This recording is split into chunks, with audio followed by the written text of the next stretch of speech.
하나님 감사합니다. 이 시간에 하나님의 구속적 선교와 그리고 언약 신학에 관하여서 하나님 말씀 듣기를 원합니다. 오늘날 현대 선교학에 많은 도전들이 있는데 우리 교회가 무엇을 감당하고 어떤 과제를 어떻게 지혜롭게 펼쳐나가야 될지 오늘 강의를 통하여서 저희들에게 하나님 분명한 사명을 하나님 더하여 주시고 지혜롭게 온전히 하나님께 영광 올려드리는 사명 감당할 수 있도록 은혜 베풀어 주옵소서. 예수님의 이름으로 감사 기도드립니다. 아멘. 여러분 반갑습니다. 이번 강의는요, 하나님의 구속적 선교와 아담 언약이라는 주제를 가지고 우리가 한번 살펴보고자 합니다. 오늘날 현대 선교학에는 많은 도전들이 놓여져 있습니다. 지난 한 세기 동안에 현대 선교학은 다양한 학문적 도구와 접근법을 수용해서 비약적인 발전을 이룬 것이 사실입니다. 특히 사회학과 인류학, 그리고 문화연구, 해방신학과 페미니즘 신학 등 여러 외부 학문과의 대화를 통해서 선교 현장에 대한 이해를 넓혔고, 그리고 다원주의적 세계관 속에서 효과적인 복음 전파 방법을 모색해 왔습니다. 이런 과정은 선교학의 신학적 깊이와 실천적 효과성을 동시에 증대시키는 긍정적인 성과를 낳았지요. 그러나 이와 동시에 현대 선교학은 심각한 신학적 위기와 난제에 직면하게 되었습니다. 특히 하나님의 선교, 소위 미시오 데이와 교회의 선교 활동이 이원화되는 그러한 현상이 두드러졌는데, 이는 선교학이 성경 본문 자체에서 출발하기보다 사회학적이고 문화적인 틀에 과도하게 의존함으로써 발생하게 되는 문제로 진단됩니다. 즉, 선교의 본질적인 도인과 주체에 대한 성경적 이해가 희석되고 교회 선교와 하나님의 선교가 별개의 영역으로 분리되어 해석되는 경향이 나타나게 된 것이죠. 이러한 이원화는 선교 신학의 핵심을 흐리게 하고 굉장히 블러드하게 만들었죠. 그리고 선교학과 현장 사역 간의 괴리를 심화시키는 그러한 부작용을 초래했습니다. 예컨대 교회의 선교 사역이 문화적 적응과 사회적 활동에 치중할 때에 이 복음의 유일성과 하나님의 주권적 구속 사역이 경시되기 쉽습니다. 반대로 하나님의 선교를 신비적이고 초월적으로만 이해하게 되면 교회의 구체적인 선교 책임과 현장의 적용이 굉장히 약화될 수밖에 없겠죠. 이처럼 신학적 균형과 구속사적 해석학의 부재는 선교학의 전반의 건강성을 저해하는 심각한 도전이 되었습니다. 더욱이 WCC 세계교회협의회 등은 이 미시오데이를 보다 폭넓은 포괄적 개념으로 확장해서 주장했는데요, 이 과정에서 복음의 유일성과 하나님의 특별 은총 개념이 희석되고, 그리고 일반 은총 및 보편적 구원론과 혼용되는 그러한 문제가 발생하게 되었습니다. 이러한 신학적 경향은 개혁 신학 전통에서 지키고자 하는 하나님의 주권적 그리고 이 사역과 그리고 언약적 구속사의 이해와 분명히 상충할 수밖에 없을 것입니다. 복음주의 선교학자들에게 비판적 재검토의 필요성을 일깨우게 된 것이지요. 자, 이에 따라서 현대 복음주의와 개혁신학 진영에서는 이 미시오데이 개념을 단순한 추상적인 표어가 아니라 성경적 구속사 내러티브와 언약신학이라는 견고한 신학적 틀 안에서 재해석하려는 활발한 신학적 논의가 전개되고 있는 실정입니다. 이들은 하나님의 선교를 아담 언약에서 새 언약에 이르는 언약사적 연속성 안에서 파악하고 교회의 선교 사명을 그리스도의 십자가의 부활 그리고 성령의 임재에 깊이 뿌리내린 역사적 사명으로 재정립합니다. 결국 현대 선교학은 선교의 진정한 동인이자 주체인 하나님을 구속사의 성경 해석학과 언약신학이라는 전통적이면서도 심오한 신학적 틀로 복귀시킴으로써 교회와 하나님의 선교가 일치하는 통전적 선교신학의 회복이 요구되고 있습니다. 따라서 본 강의는 이러한 신학적 긴급성에 응답할 목적으로, 그리고 구속사의 언약적 관점에서 하나님의 선교를 보다 체계적으로 구속사적 관점에서 조명하고자 하는 것입니다. 자, 그렇다면 오늘 강의에 대해서 짧게 제가 정리해서 요지를 말씀을 드리겠습니다. 본 강의는 창세기 3장 15절의 해석과 또 선교신학적 적용이라고 볼 수가 있는데요. 창세기 3장 15절을 보게 되면 이 구절에서 천명된 여자의 씨와 그리고 뱀의 씨 구도가 타락 직후 하나님의 구속사적인 선교를 계시하는 최초의 언약 선언임을 논증합니다. 아담 언약을 고대 근동에 있었던 수조레인 바살 조약, 소위 종조건 조약이라고 하죠. 이 종조건 조약의 형식과 대조해서 하나님께서 아담에게 명령하신 그 문화 명령이 본질적으로 선교적 위임이었음을 규명하는 데 목적이 있습니다. 그리고 행위 언약의 파기 직후에 이러한 제라라고 하죠. 이 씨의 약속이 은혜 언약으로 재개되었음을 밝히는데요. 이러한 제라의 모티브를 가지고 아브라함 언약, 또 모세 언약, 다윗 언약, 그리고 신약 성경 전체에 걸쳐서 추적을 해서요. 이 단수 메시아적인 그러한 성취와 그리고 복수 공동체적인 그런 확장에 이중적 초점의 구조를 가지고 제시하는데 제 강의의 목적이 있습니다. 자, 이러한 정경적 궤적, canonical trajectory, 이 궤적은요, 교회를 둘째 아담 안에서 형성된 선교적 시의 공동체로 정의하고 선교를 복음 전달을 넘어서 영적 전쟁에 참여하는 언약적 사명으로 재해석합니다. 결론적으로 이 아담 언약은 언약 신학과 선교 신학을 매개하는 서론이자 씨 신학은 교회의 정체성과 사명을 조직하는 신학적 동력임을 제시합니다. 자, 그렇다면 본 강의로 들어가겠습니다. 자, 하나님께서 타락 직후에 심판과 동시에 구속을 선포하시는 그 구절이 바로 창세기 3장 15절입니다. 하나님의 선교를 역사 속에서 계시하시는 아주 놀라운 장면이죠. 그래서 우리는 이것을 원복음이다, 프로트가스플이다, 캘빈이 이렇게 얘기했는데요. 창세기 3장 15절은 여자의 씨와 뱀의 씨라는 우주적인 대립구조를 설정합니다. 그러면서 언약적 구속사역을 제라의 모티브로 전개를 합니다. 자, 본 강의는 세 가지의 강의 목적이 있습니다. 첫째는 창세기 2장과 3장에 나타난 아담 언약이 무엇이냐, 그 언약의 성격을 정리하고요. 두 번째는 씨의 단수 복수, 즉 제라라고 하는 영어 성경에 보게 되면 offspring, 자손 혹은 seed, 씨 이렇게 번역이 되고 있는데요. 이러한 씨가 단수 집합 명사입니다. 그래서 단수와 복수의 그 두 용례를 살펴봄으로 인하여서 아브라함 언약에 이어 다윗 언약 그리고 예레미야의 새 언약에 이르기까지 어떻게 그 언약이 연결되고 확장되는가를 추적하고자 합니다. 그리고 세 번째로는 그 결과가 교회의 선교적 정체성에 갖는 함의를 논증하는 데 목적이 있는데요. 다시 말해서 이번 강의는 아담 언약이 갖는 언약 신학의 구조와 구속사적인 위치를 한번 우리가 정리해 보고요. 제라라는 개념의 신구약 성경의 전개를 정경적으로 정경 안에서 추적하는 데 목적이 있습니다. 그렇게 해서 선교신학적으로 조명함으로 인하여서 바로 하나님의 구속적 선교와 아담 언약과의 관계를 밝혀내는데 이번 강의의 주요 요지가 있겠죠.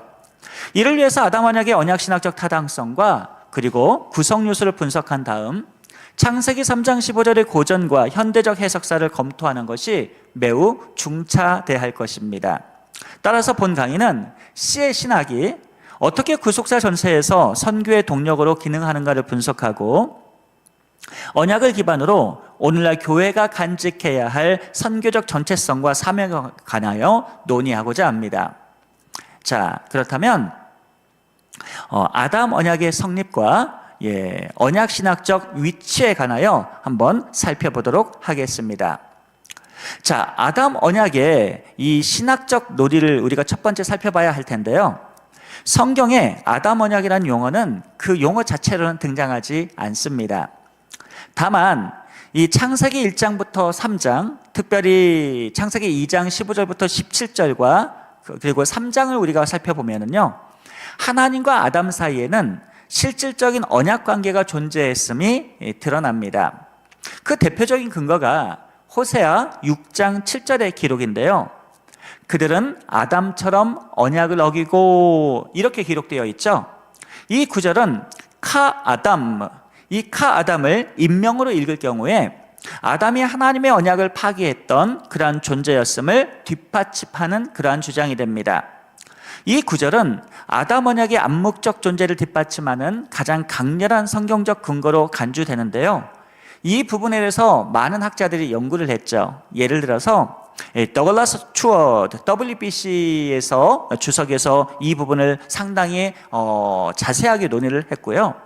그 다음에 오늘날에 이 브라이언 콜린스 The Covenant of Grace, 은혜 언약에 관하여 논의했던 2023년에 아주 훌륭한 논문을 썼습니다. JWTW에서 냈고요.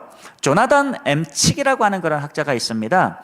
제가 이분의 논문을 제가 굉장히 관심 있게 읽었는데 Recent developments in the interpretation of the seed of the women in Genesis chapter 3 verse 15 이란 책에서 최근에 이 창세기 3장 15절에 나타난 그러한 여인의 씨에 대한 해석에 있어서의 최근의 발전, 해석학적 발전에 관해서 쭉 풀어냈습니다.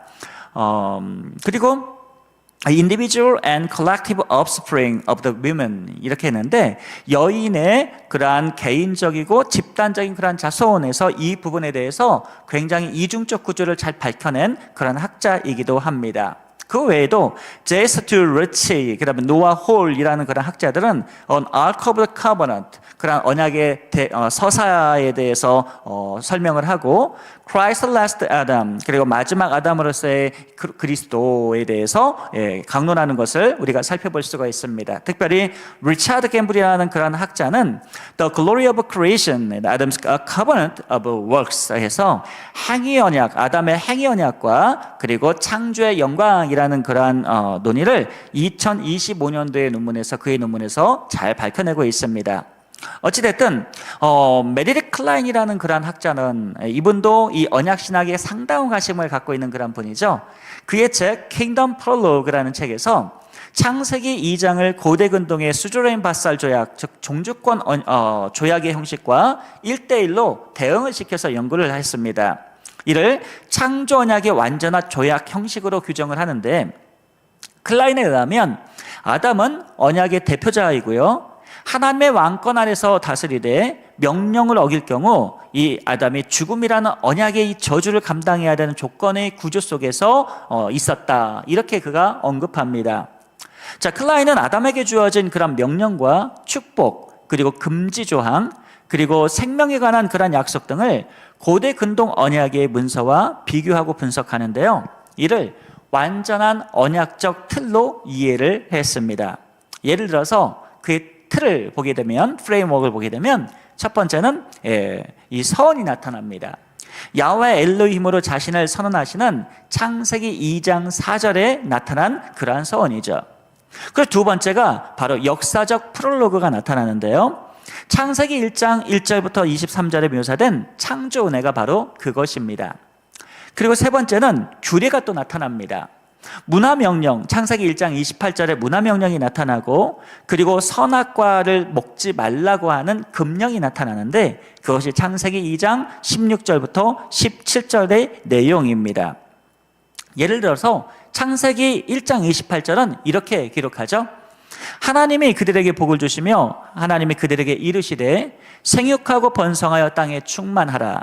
땅을 정복하라. 바다의 고기와 하늘의 새와 땅에 움직이는 모든 생물을 다스리라 하시니라. 이렇게 말씀하셨고 명령하셨고 그리고 금령으로서는 창세기 2장 16절과 17절에 여호와 하나님이 그 사람에게 명하여 이르시되 동산 각종 나무의 열매는 내가 임의로 먹되 선악을 알게 하는 나무의 열매는 먹지 말라. 내가 먹는 날에는 반드시 죽으리라 하시니라. 이렇게 말씀하셨습니다.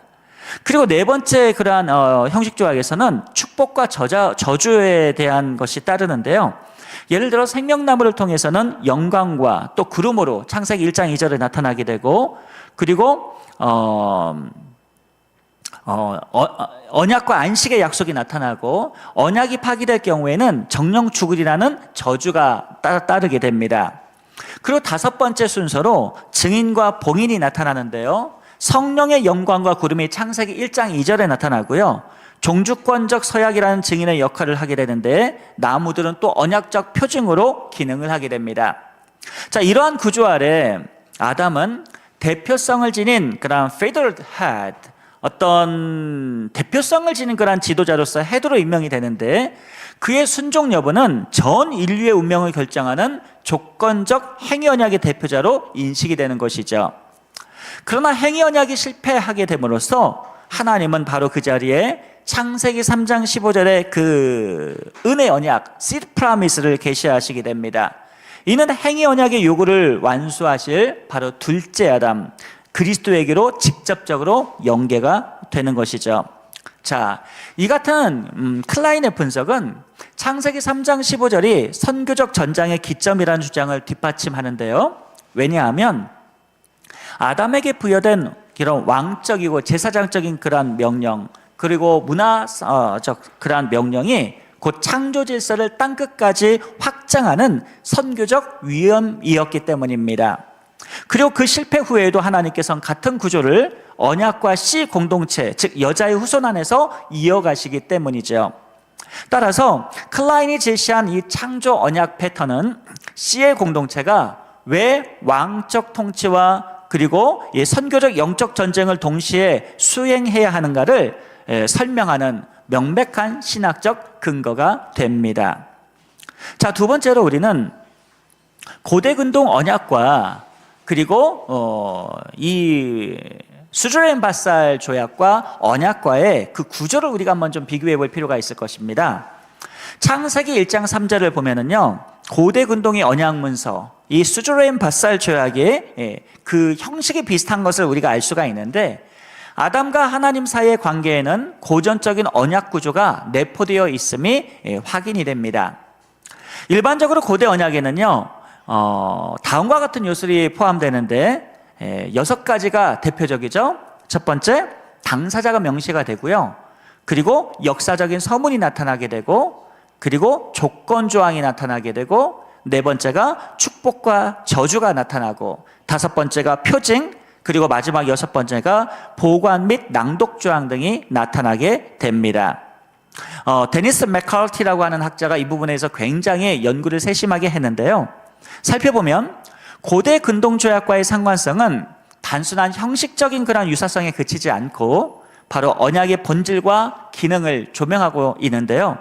창세기 본문에 우리가 이것을 적용해 보게 되면 다음과 같은 유사성이 도출이 됩니다. 첫째, 당사자가 나타난다고 그랬죠. 명시된다고 그랬죠. 자, 창세기 1장 27절과 28절 그리고 2장 7절에도 보게 되면 역사적인 서문이 나타납니다. 당사자가 나타나고 역사적인 서문이 나타나고, 이러한 서술은 하나님의 왕권과 창조 은혜를 전제로 하는 언약적 관계의 시작임을 보여주고 있죠. 그리고 이는 히타이트 조약에서 왕이 먼저 호해를 열거하고 충성을 요구하는 서사와 평행하기도 합니다. 이 부분에 대해서는 그런 맨델홀이라고 하는 그런 학자가 굉장히 자세하게 연구를 해 놓았습니다. 어쨌든 두 번째로 넘어가 보게 되면 이 조건 조항이 또 나타나게 됩니다. 창세기 2장 16절과 17절은 조건 조항이 나타나는데 단순한 시험이 아니라 아담이 대표자로서 순종을 통해 왕국을 확장할 선교적 사명을 잘 보여주는 전제라고 우리가 이해할 수가 있을 것입니다. 또 세 번째로는 축복과 저주도 나타나는데요. 창세기 1장 28절과 2장 17절이 대표적인 구절이죠. 조약에서 보상과 징벌이 병치되는 구조를 반영하고 있고요. 생육하고 번성하라라는 명령은 곧 하나님의 통치가 피조세계 전역에 미치는 선교적 위임임을 뜻하고 있습니다. 그리고 네 번째는 이 시그니처, 표징이 나타나죠. 바로 에덴 동산과 두 나무의 표징이 있습니다. 언약의 공간적인 상징을 나타내는데요. 고대 조약에서 성소와 그리고 기념비가 언약의 증거로 세워진 사례와 유사하죠.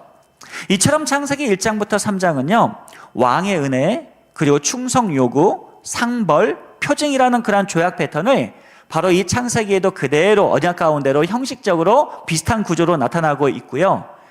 이러한 재현은 바로 아브라함과 그리고 후에 나타날 모세 언약, 다윗 언약, 새 언약의 정형적 모델로 기능하고 있습니다.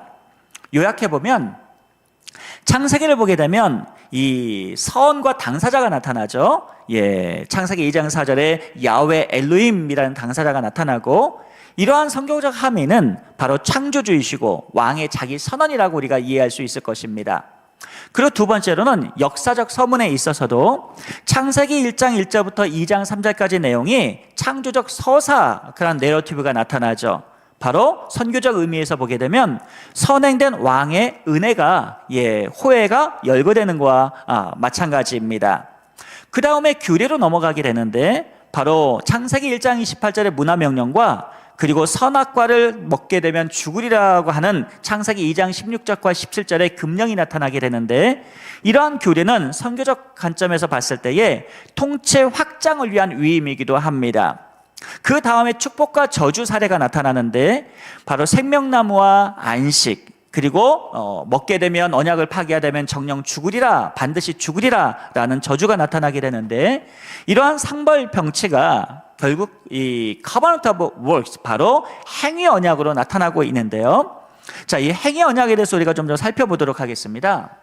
개혁파는요, 아담이 처음부터 영원한 행복, eternal bliss, 이 영원한 행복 가운데 있었던 것으로 보는 루터란의 견해가 있습니다. 그런데 이런 루터란의 견해와는 달리 우리 개혁파는 시련의 기간을 걸쳐서 참된 영원한 복락에 도달하도록 배치되었다, 이렇게 우리는 해석을 하죠. 에덴 동산에서 아담은 변화 가능한 자유, 바로 mutual freedom을 지니고 있었기 때문에 타락할 수 있었다고 봅니다. 그래서 그는 선한 본성에서 비로소 자유로 선을 행할 수 있었지만, 아직 선만을 행하는 자유라는 최고의 자유에는 도달한 상태는 아니었던 것이죠. 자, 이러한 궁극적 상태는 바로 행위 언약을 통해 도달해야 할 그러한 이상적인 목표로 제시가 되었는데요. 하지만 아담이 어떻게 되었습니까? 타락하게 되었죠. 아담이 타락하게 됨으로써 이런 이상에 도달하는 길은 행위 언약을 통해서는 더 이상 가능하지 않게 되었음을 성경은 밝히고 있습니다. 이에 반해서 바로 은혜 언약, covenant grace, 이 은혜 언약은 그리스도의 의를 믿음으로 받아들임으로써 동일한 목표에 도달할 수 있는 희망을 제시하게 되는데요. 따라서 개혁파의 견해는 이 아담이 의로운 상태에 머물러 있었더라면 도달했을 그 본래 목적지를 은혜의 상태에서 회복하는 것으로 이해하고 있습니다.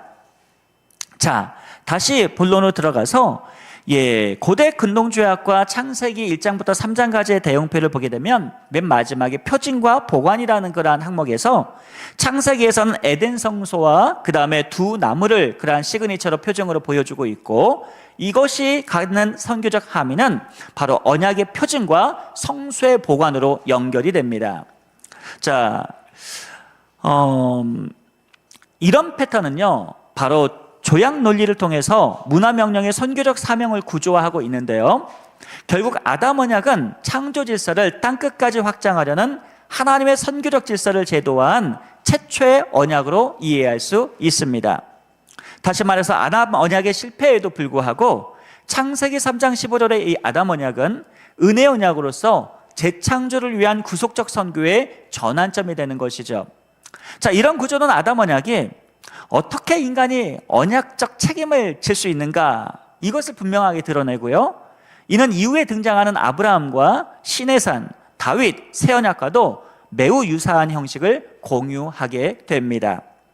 자, 그 다음으로 우리가 무엇을 해봐야 되냐면, 아담 언약의 대표성과 이 figurehead라는 그런 개념, 그리고 신학적 함의를 우리가 좀 살펴볼 필요가 있습니다.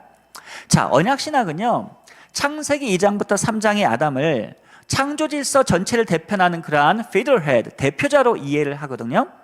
그의 순종과 불순종에 따라서 그의 개인적 차원을 넘어서 인류와 피조 세계 전반에 걸친 어떤 그러한 대표적인 어떤 representative, 바로 대표자의 그러한 성격을 띠고 전가가 됩니다. 자, 이런 신학적인 함의를 바울은 로마서 5장 12절과 21절에서 밝히고 있고요. 고린도전서 15장 21절과 22절에서도 첫 아담, 즉 언약을 파기했던 첫 아담과 그 다음에 둘째 아담, 언약을 성취하신 예수 그리스도이신 둘째 아담의 평행 구조를 통해서 아담을 언약 파기자로 지정하고 그리스도를 언약의 회복과 완성자로 묘사합니다. 예를 들어서 이렇게 한번 좀 생각해 볼 수가 있죠. 예레미야의 그러한 새 언약이 뭐냐라고 했을 때에 예레미야서 31장 31절과 34절은 이렇게 기록되어 있습니다. 여호와의 말씀이니라. 보라, 날이 이르리니 내가 이스라엘 집과 유다 집에 새 언약을 맺으리라. 이 언약은 내가 그들의 조상들의 손을 잡고 애굽 땅에서 인도하여 내던 날에 맺은 것과 같지 아니할 것은 내가 그들의 남편이 되었어도 그들이 내 언약을 깨뜨렸습니다. 여호와의 말씀이니라. 그러나 그날 후에 내가 이스라엘 집과 맺을 언약은 이러하니 곧 내가 나의 법을 그들의 속에 두며 그들의 마음에 기록하여 나는 그들의 하나님이 되고 그들은 나의 백성이 될 것이라. 여호와의 말씀이니라. 그들이 다시 각기 이웃과 형제를 가르쳐 이르기를 너는 여호와를 알라 하지 아니하리니 이는 작은 자로부터 큰 자까지 다 나를 알기 때문이라. 내가 그들의 악행을 사하고 다시는 그 죄를 기억하지 아니하리라. 여호와의 말씀이니라. 대표적인 예레미야 31장에 나타난 새 언약의 내용입니다. 이것이 누가는 22장 20절에서 이렇게 기록하고 있습니다. 이 부분을 인용해서 저녁 먹은 후에 잔도 그와 같이 이르시되 이 잔은 내 피로 세우는 새 언약이니 곧 너희를 위하여 붓는 것이라. 즉 바로 둘째 아담에 나타난 그러한 새 언약을 언급하고 있습니다. 자, 어쨌든 이러한 행위 언약의 실패와 은혜 언약의 계시를 한 축으로 꿰매는 정경적 궤적을 바울은 제시를 했는데요. 아담은 하나님의 형상으로 봤을 때에 형상으로서 생육하고 번성하고 충만하고 땅을 정복하고 다스리고 이러한 대표성을 띤 제사장적인 그러한 위임을 받았습니다. 왕적이면서도 제사장적이죠. 자, 즉 문화 명령은 단순히 생문학적인 번식 명령이 아니라 창조 질서의 보편적 확장이라는 선교적 위임이었던 것이죠. 비록 이 아담의 불순종으로 인해서 이 위임이 좌절은 되었지만 하나님께서는 행위 언약이 파기된 바로 그 지점에서 씨의 공동체, 즉 제라의 공동체를 통해 회복을 약속하십니다. 이로써 이 왕의 은혜, 충성 요구, 그리고 상벌, 그리고 표징이라는 이 아담 언약의 조약적 패턴은 하나님의 통치가 끝까지 미치는 선교적 질서를 구조한다라고 볼 수가 있을 것입니다. 이런 언약의 연속성은 하나님의 구속사적 선교를 전개하는데요. 창세기 3장 15절 언약의 씨는 바로 아브라함의 언약. 창세기 22장 18절에 보니까 내 씨로 말미암아, 여기 째라가 나옵니다. 만민이 복을 받으리니. 또 다윗 언약이 나타나죠. 사무엘하 7장에 영원한 왕의 씨, 또 째라가 나타납니다. 그리고 예레미야서 31장과 누가복음서 22장 아까 제가 읽어드렸는데요. 새 언약에도 역시 마찬가지입니다. 이런 언약을 통해서 점진적으로 명문화되고 확대됨을 우리가 알 수가 있는데요. 언약의 각 단계를 보면 다음과 같습니다. 첫째, 대표성의 갱신으로서 아브라함과 다윗 등 각 언약의 대표자, 즉 헤드에게 이러한 째라의 약속이 계속해서 이어지고 있습니다. 이양되는 것이죠. 둘째로는 선교 범위의 확장으로서 이스라엘에서 열방으로 확장되고 열방에서 창조세계 전체로 확장되고 있음을 볼 수가 있습니다. 셋째로 메시아적 성취로서 그리스도 안에서 단수이자 복수의 씨가 동시에 실현이 되는데요. 갈라디아서 3장 16절과 29절이 대표적인 그러한 신약 성경에서의 구절이죠. 자, 이러한 continuity, 이러한 연속성은 교회를 둘째 아담의 몸이자 씨의 공동체로 규정을 하고 교회의 선교를 잃어버린 문화명령의 회복과 영적 전쟁에 참여라는 총체적 사역으로 위치시킵니다.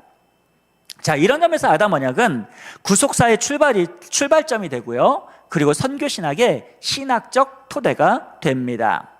결론적으로 아담 언약은 행위 언약이 실패하자 하나님의 은혜 언약이 재개되는 신학적 긴장을 보여주고 있는데요. 이는 하나님께서 이 씨의 언약이라는 후속 언약을 통해 열방과 새 창조까지 하나님의 구속사적 선교를 확장해 가시는 것을 의미합니다. 자, 그렇다면 우리는 창세기 3장 15절에 나타난 신학적이면서도 문법적인 그런 해석사에 관하여서 살펴보도록 하겠습니다. 자, 먼저 우리가 살펴볼 것은요, 자, 이게 고대 교부와 중세 신학의 기독론적 해석에 관해서 우리가 좀 살펴봐야 되겠는데요.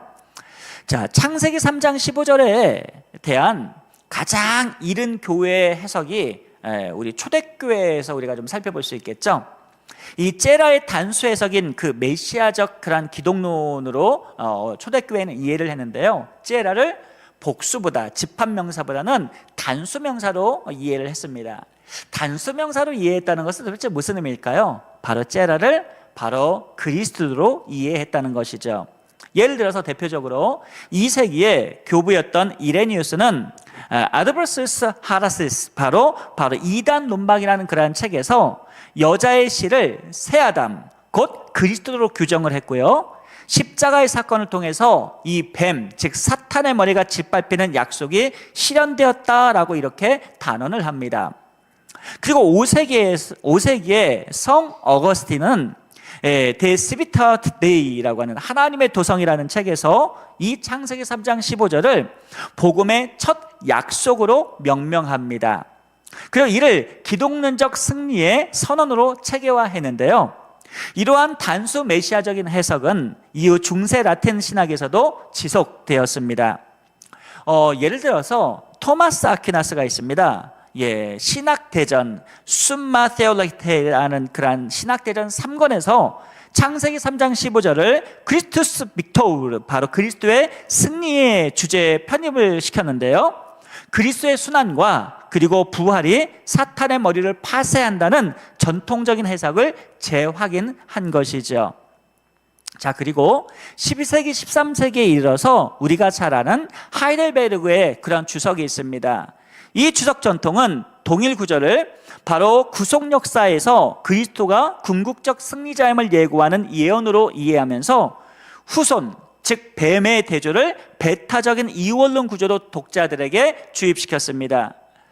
요컨대 이 고대와 중세의 해석은 여자의 씨가 단일 인격적인 구속자라는 틀을 견고하게 확립을 했던 것이죠. 그러나 이 제라, 즉 씨가 지닐 수 있는 집합적 의미, 즉 복수의 의미에는 거의 주목을 하지 못했습니다. 이는 훗날 개신교의 정통과 현대 성경신학에서 전개될 단수 메시아의 해석과 복수 공동체의 해석이라는 복합적인 구조를 논의하게 되는 역사적인 배경을 제공하게 되죠. 자, 두 번째로 우리가 살펴볼 부분은 또 종교개혁과 개신교 전통을 우리가 살펴보지 않을 수가 없습니다. 16세기 종교개혁은요, 창세기 3장 15절을 원복음으로 읽던 전통적인 성경 해석을 의식적으로 계승하고 강화했는데요. 먼저 마틴 루터를 보게 되면 창세기 강해에서 창세기 3장 15절은 모든 성경의 중심, Central Scriptura라고 이렇게 주장을 했고요. 하나님께서 최초로 복음을 선포하신 사건을 바로 창세기 3장 15절 구절로 이해를 했습니다. 자, 루터에게 있어서 이 여자의 씨는요, 단연코 오직 한 사람, 곧 예수 그리스도 한 분이시고 뱀의 머리를 짓밟는 승리의 십자가에서 실현된 사건으로 이해되어졌습니다. 그리고 존 칼빈은 이 창세기 주석에서 이 예언은 오직 그리스도를 가리키고 사탄을 압도할 유일한 후손으로 규정을 합니다. 창세기 3장 15절을 그리스도의 십자가의 부활이 결부된 바로 승리하시는 그리스도, 크리스투스 빅토르 서곡으로 역시 켈빈도 해석하고 있죠. 자, 이렇듯 개신교 정통에서는요, 단수 메시아적 해석, 이 해석을 가지고 언약의 신학의 틀 속에 체계화시켰습니다. 블링거와 우르시누스라는 그러한 학자들은요, 종교개혁자들은 은혜 언약 도식에서 창세기 3장 15절을 은혜 언약의 기원으로 위치시켰고 17세기 요한네스 코케이우스라는 그러한 학자와 헤르만 위티우스라는 학자는 행위 언약의 파기 이후에 은혜 언약의 약속이라는 연속 구조를 제시하면서 뱀과 후손의 대조를 바로 구속사적인 이원론의 모범으로 삼게 됩니다. 그러나 이러한 흐름은 대체로 단수 메시아적 차원에만 집중이 되어졌고요. 이 제라가 바로 이 공동체, 즉 교회하고 연결된 하나님의 택한 백성인 씨의 백성인 면에서는 여전히 제한적인 해석이었음을 알 수가 있죠. 자, 그렇다면 오늘날 현대 성경학에서는 어떠할까요?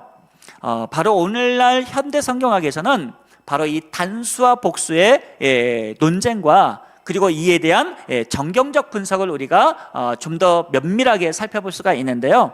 문법적으로 관찰할 때에 20세기 중반 이후 성경 언어학이 발달하게 되죠.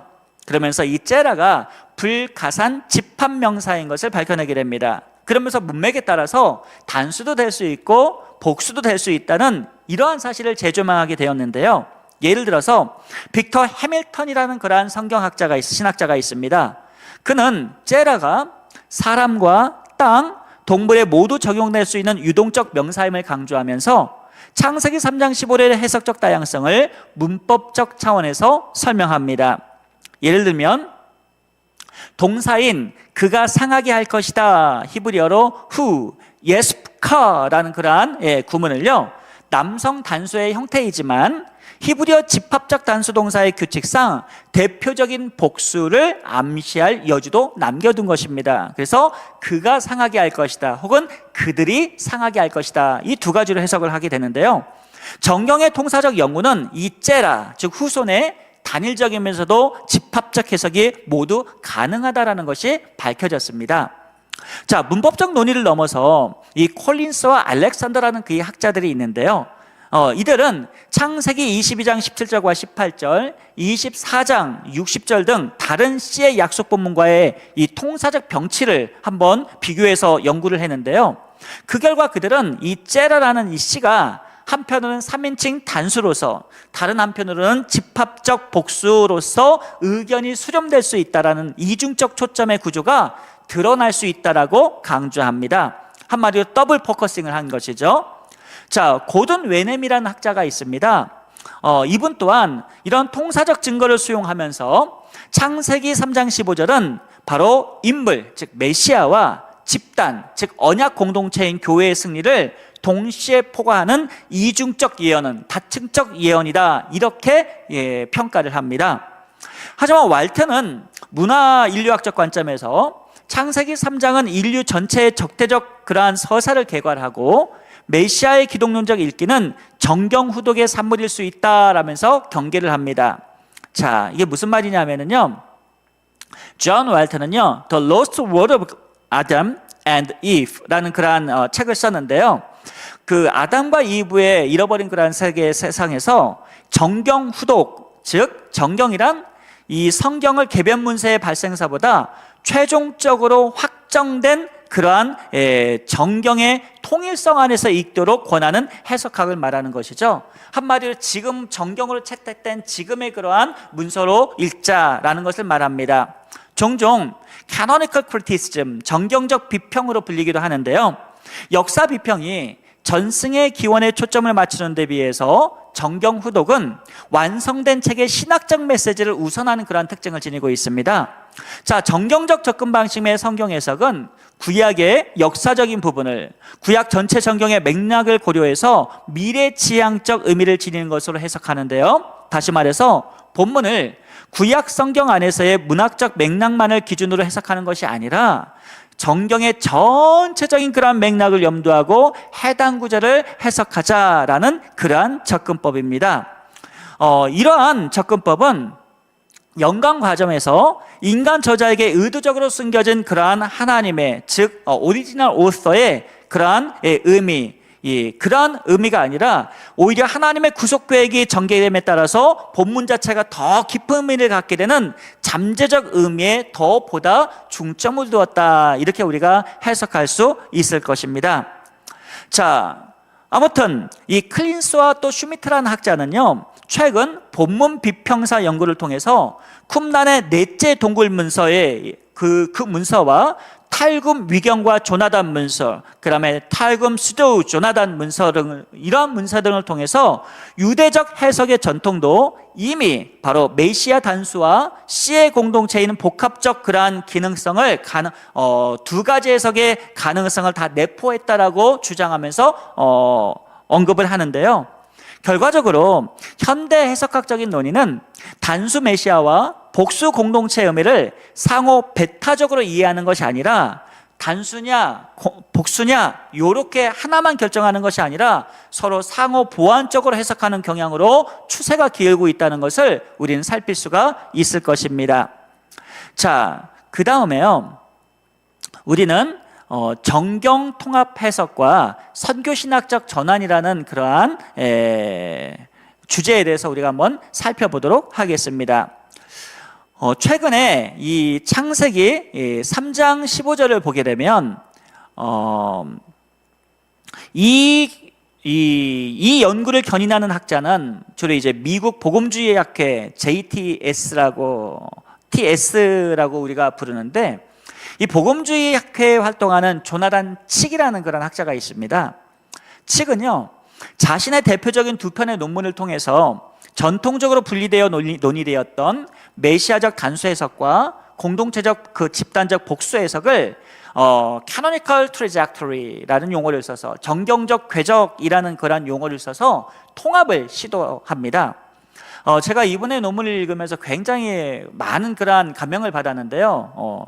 2021년에 그분이 쓴 논문에서 창세기 3장 15절 이후에 이 제라의 언어가 창세기 12장 3절과 17장 7절과 8절, 그리고 이사야서 53장, 갈라디아서 3장 16절과 26절, 그리고 요한계시록 12장에 쭉 이어지면서 점진적으로는 이 메시아적 단수의 집약이 되었지만 궁극적으로 봤을 때 그리스도 안에서 이 교회라는 집합적 공동체의 실체로 확정되는 바로 이중적 구현, two-stage relation, 바로 더블 포커싱으로 해서 이중적으로 구현을 하는 것으로 그분이 해석을 합니다. 자, 다시 말해서 창세기에 나타난 계보, 가인과 아벨과 셋, 그리고 노아와 셈, 이런 계보를 따라서 이런 제라가 계승이 되고, 그리고 이 적대 서로의 이 전쟁의 역사가 전개가 되면서 아브라함 언약에서 모든 족속으로 선교적 지평이 명시되는 것을 밝혀낸 것이죠. 주목할 점은 조나단 칙이 이러한 정경적 통합을 위해서 바로 통사적 문법 연구와 성경신학적 연속성을 모두 동원했다는 사실인데요. 통사적 문법은 아까 바로 컬린스와 알렉산더라 학사가 굉장히 권위 있는 학자들입니다. 그리고 성경신학적 연속성, 컨티뉴이티를 하는 것은 바로 언약신학 관점에서 바로 잔트리 앤 웰룸이라는 학자와 그다음에 그레고리 빌이라는 요새 성전신학으로 저명하신 분이시죠. 예, 이런 학자들, 크리스토퍼 라이트와 같은 학자들, 이런 학자들을 다 동원해서 이 정경적 통합을 시도했는데요. 그는 제라의 문법적 가능성을 집합명사에만 의존하는 것이 아니라 언약적 용어로서 신학적 주제인 바로 blessing이라는 복, 그 다음에 정복, 왕권, 그 다음에 성소, 이런 용어들과 함께 제라의 약속과 함께 이동하는 내러티브의 흐름을 추적합니다.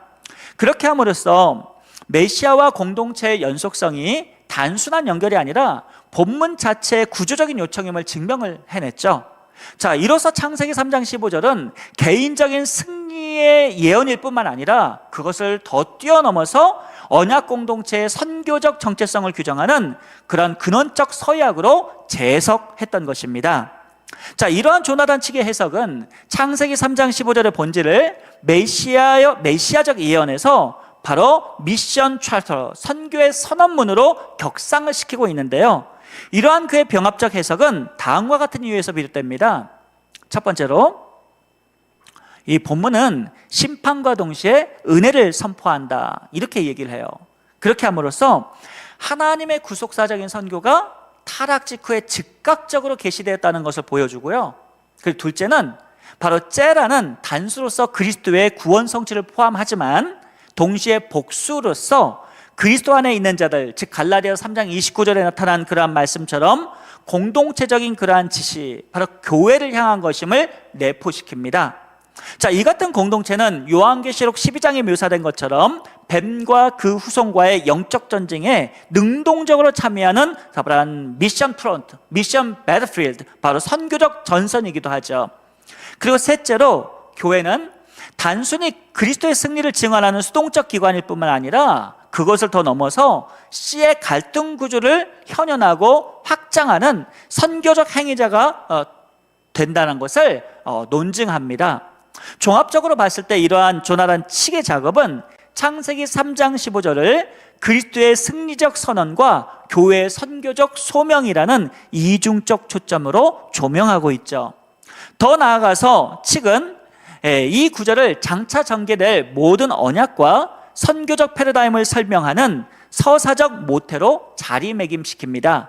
따라서 이 조나단 측의 해석은 아담 언약과 씨의 신학을, 즉 제라의 신학을 하나님의 구속사 안에서 제공한다는 점에서 선교신학적으로 굉장히 큰 의의를 지니고 있다고 볼 수가 있을 것입니다.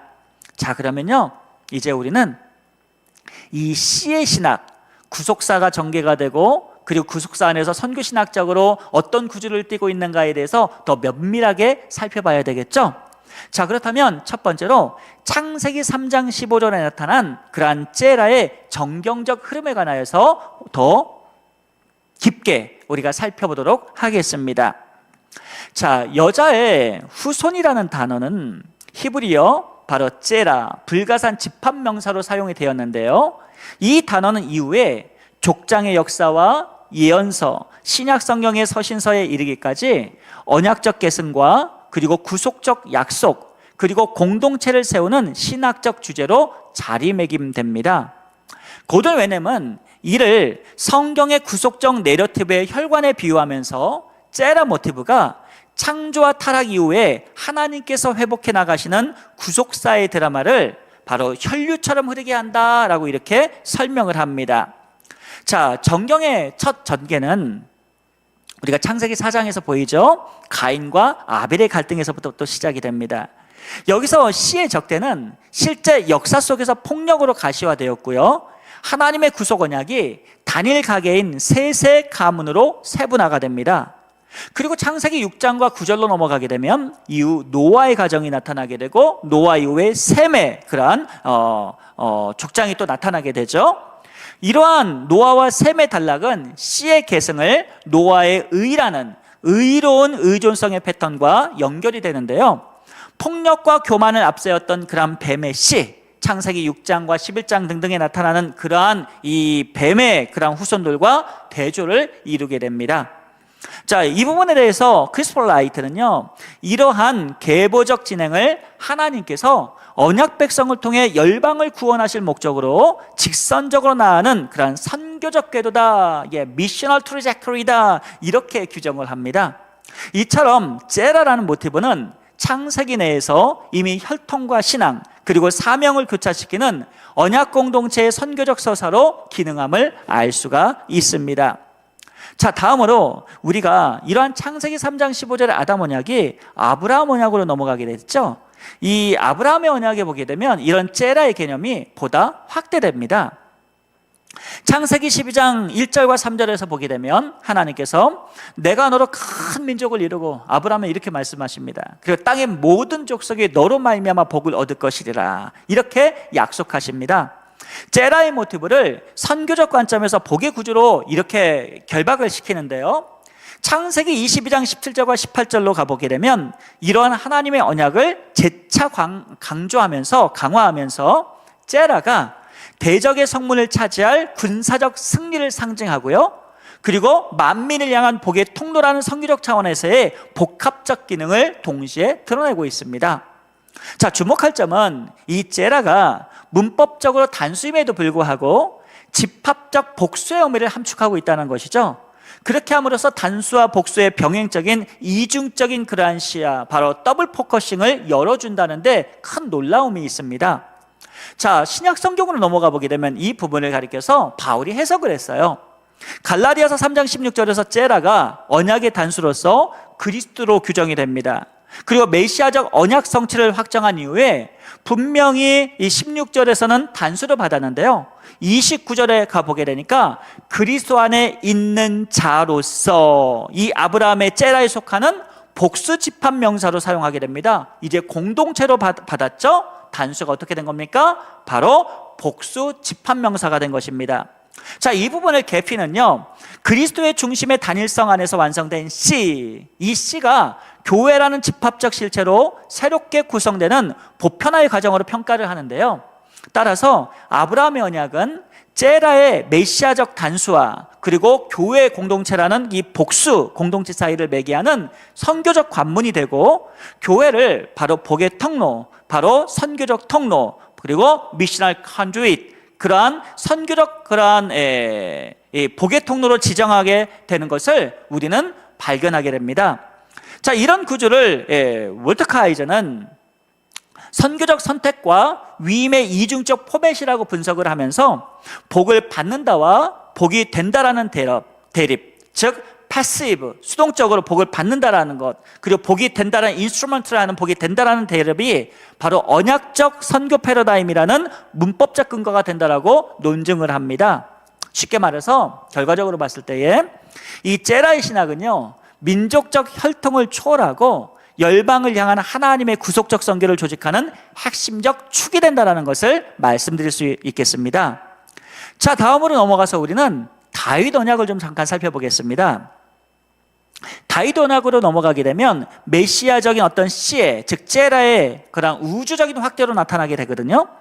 사무엘하 7장에서 다윗 언약은 아브라함 언약의 씨의 약속을 왕권과 성전 차원으로 구체화되는데요, 하나님은 내가 내 몸에서 날 내 씨, 즉 째라를 내 뒤에 세워 그의 나라를 견고하게 하리라. 그는 내 이름을 위하여 집을 건축할 것이요 나는 그의 나라 왕위를 영원히 견고하게 하리라. 이렇게 사무엘하 7장 12절과 13절에서 선언하십니다. 그리고 다윗 가문에서 다닐 인격의 후손이 영원한 왕위에 앉을 것을 약속하시는데요, 이러한 약속은 단순히 정치적 계승을 뛰어넘어 바로 하나님의 구속사적인 통치, 즉 하나님의 주권이 역사 안에서 구현되는 언약적 선포로 우리가 이해할 수 있습니다. 신약 성경 저자들은요, 내 몸에서 날 씨, 너의 째라를 예수 그리스도라고 이렇게 식별을 하거든요. 그것이 마태복음 1장 1절 그리고 누가복음서 1장 32절과 33절에 바로 인용이 되었죠. 그리스도는 뿐만 아니라 사도 바울에 의하면 아브라함의 씨, 갈라디아서 3장 16절에 나타납니다. 그러면서도 다윗의 뿌리와 자손이라는 요한계시록 22장 16절, 이렇게 자손으로서 씨의 신학, 즉 째라의 신학이 최절정에 이르게 됩니다. 동시에 다윗 언약은 째라 신학의 선교적 범위를 내포하고 있는데요, 예를 들어 시편 72편을 보게 되면 다윗의 자손에 대해서 그로 말미암아 모든 민족이 복을 받으리라 그랬습니다. 다윗의 자손을 향해서 그렇게 말하죠. 이것이 시편 72편 17절에 나타나는데요, 즉 이러한 노래와 아브라함의 언약의 복의 통로라는 모티브가 다윗 언약 안에서 왕적인 그런 메시지와 결합이 됩니다. 자, 이것은 메시아적인 째라의 통치가 이스라엘 내부에만 머무르는 것이 아니라 열방으로 확산한 구조임을 명시하는데요, 이렇듯 다윗 언약은 씨의 약속을 영원한 왕권으로 집중시켜서 메시아적 단수를 극대화함과 동시에 열방을 향한 복의 흐름을 다윗 계보 안에서 보존함으로써 선교적인 외연을 확보하고 있는 것을, 확장시키고 있는 것을 우리는 보게 됩니다. 자, 다음으로요, 우리는 그렇다면 신약 성경을 한번 넘어가 볼게요. 구약에서는 째라라고 했는데 신약 성경에서는 이 째라가 씨가 바로 스파르마라는 용어를 씁니다. 즉 이 씨라는 스파르마의 구속론적인 그런 성취, 어떻게 이루어졌는지, 이 째라가 어떻게 그리스도를 통하여서 이 언약 가운데서 성취가 됐고 그 성취가 주는 선교신학적인 그러한 구조는 무엇인가 우리가 생각해 봐야 되겠죠. 사도 바울은 갈라디아서 3장 16절에서 씨가 복수가 아니라 단 한 사람, 곧 그리스도임을 밝히는데요, 째라의 약속이 단수로서 메시아적 성취임을 확증합니다. 그리고 갈라디아서 3장 29절에서는 너희가 그리스도의 것이면 곧 아브라함의 자손이요 아브라함의 스페르마 그리고 약속대로 유업을 이을 자니라 이렇게 선언하는데요. 이 동일한 약속이 교회라는 집합적 공동체로 분명히 16절은 단수로 쓰였지만 스페르마가 그리고 후반 29절에 가보게 되면 복수 집합 명사로 복수로서 다시 확장되어 사용되고 있는 것을 우리는 발견할 수가 있습니다. 자, 이 부분에 대해서 그레고리 빌은요, 복음이 유대 경계를 뛰어넘어 열방으로 확장하는 언약적 선교 구조의 분기점이다 이렇게 규정을 합니다. 이렇게 하나님께서는 창세기의 이 제라를 종말까지 대적과의 전선을 제도화시키면서 그 전선을 따라서 구속사적 선교를 추진해 나가십니다. 그리고 이러한 단수의 씨는 머리의 상처를 통해 궁극적 승리를 이루고 그리스도를 통하여서죠. 단수를 통하여서. 그리고 복수의 씨는 그리스도 안에서 공동체로 확장되어서 열방을 향한 선교 사명, 누가? 바로 택한 백성인 하나님의 택한 백성인 교회를 통하여서 이것이 수행된다라고 언급하는 것입니다. 자, 정경 후반부에서 이 스페르마는요, 씨 자손의 집합 명사로서 신앙 공동체인 이러한 교회의 영적 전쟁과 선교력 사명을 더욱 강조하게 되는데요. 예를 들면 요한계시록 12장 17절을 보게 되면 교회를 어떻게 묘사하냐면 이렇게 묘사합니다. To loipon, to spermatos autes, 그 여자의 남은 씨 이렇게 묘사를 해요. 자, 그들이 즉 뱀, 사탄과 지속적으로 대결 속에 있음을 시사하는데요. 이 장면은 창세기 3장 15절의 적대적 서사를 종말론적 차원에서 끌어올리는 그러한 구절이죠. 교회를 씨의 갈등 구조 속에서 주체적인 전선, 이 전선에서의 그런 싸우는 그러한 영적 싸움의 공동체의 자리로 위치시키는데요. 이렇듯 신약 성경은 스페르마를 그리스도 안에서 단수적으로 완결을 시킨 다음에 즉시 복수적으로 이 교회에 확장시킴으로써 이 언약의 씨의 약속이 메시아적 성취와 교회의 공동체적인 선교의 모델로서 구체화하는 것을, 그렇게 제시하는 것을 우리는 성경에서 확인할 수가 있습니다. 자, 이상 살핀 것처럼 이 제라의 모티브는요, 창세기 3장 15절의 첫 언약에서 시작해서 아브라함과 다윗 신약시대의 교회에 이르기까지 구속사 전체를 관통하는 신학적 원리로 기능을 하고 있고요. 이런 점에서 제라는 다음과 같은 신학적 구조에 의의를 지닙니다. 첫 번째는요, 하나님의 주권적 선택이에요. 하나님께서 특정한 인물과 공동체를 선택하신다는 그러한 원리죠. 창세기 12장 1절 3절을 보게 되면 아브라함이 언제 하나님을 믿겠다고 했습니까? 하나님이 일방적으로 유니얼레이어하게 그냥 찾아오셔서 일방적 은혜를 베푸셨죠. 언약을 맺으십니다. 하나님의 주권적 선택이에요. 오늘날도 하나님의 백성은 이렇게 하나님의 주권적 선택으로 우리가 택함을 받아 구원을 받게 됩니다. 둘째로 언약적 계승입니다. 씨의 약속은 성경의 언약 본문에 계속해서 반복되고 확대되고 있습니다. 이 우리가 살펴봤던 것처럼. 그리고 셋째는 메시아의 도래이죠. 씨의 약속은 개인적인 메시아의 성취로서 하나님의 구속을 이미 완결하셨습니다. 이것이 마태복음의 1장 1절의 내용이고 갈라디아서 4장 4절의 메시지이죠. 그리고 네 번째로는 하나님 백성의 공동체가 탄생한 사건입니다. 교회는 씨의 복수의 공동체로서 하나님의 구속적 선교를 위해서 형성되고 파송이 되죠. 그 내용이 바로 갈라디아서 3장 29절과 요한계시록 12장 17절의 말씀입니다. 따라서 선교란 하나님의 구속사 가운데 약속된 씨의 확장과 악의 권세와의 영적 전쟁에 참여하는 사역으로서 바로 복음 전도로 이해될 수가 있습니다. 조나단 측이 언급했던 것처럼 창세기 3장 15절의 씨는 승리하신 그리스도일 뿐만 아니라 그의 사역을 실현해 나가는 바로 택한 백성, 즉 교회인 공동체를 의미하는 것이죠. 이러한 하나님의 구속사적 선교를 위해 교회는 언약적 씨의 공동체, 시드 커뮤니티로 부름을 받았고요. 교회는 선교적 공동체로서 머리와 발꿈치의 그런 패러다임 속에서 하나님 나라를 땅끝까지 복음을 전해야 될 복음 전도의 사명을 받은 그러한 공동체임을 우리는 말씀을 통해 깨닫게 됩니다. 자, 이제 마지막 섹션이네요. 이번 섹션에서는 하나님의 구속적 선교와 그럼 이 C의 전쟁에 관한 그러한 이해입니다. 첫 번째 우리가 살펴볼 부분은 바로 창세기 3장 15절에 나타난 하나님의 구속적 그러한 선교에 있어서의 이 갈등 구조를 우리가 좀 더 면밀하게 고찰해 보도록 하겠습니다. 창세기 3장 15절에서 하나님은 내가 너로 여자와 원수가 되게 하리라, 에바, 원수가 되게 하리라 이렇게 선언하셨습니다. 그렇게 함으로써 바로 cosmic enmity, 바로 우주적인 그러한 적대를 제도화하셨는데요. 이 용어는 단순한 감정적 그런 반감이 아니라 생존을 건 어떤 그런 전면적인 영적 대결을 주도하는 전쟁 조항으로 기능을 하게 됩니다.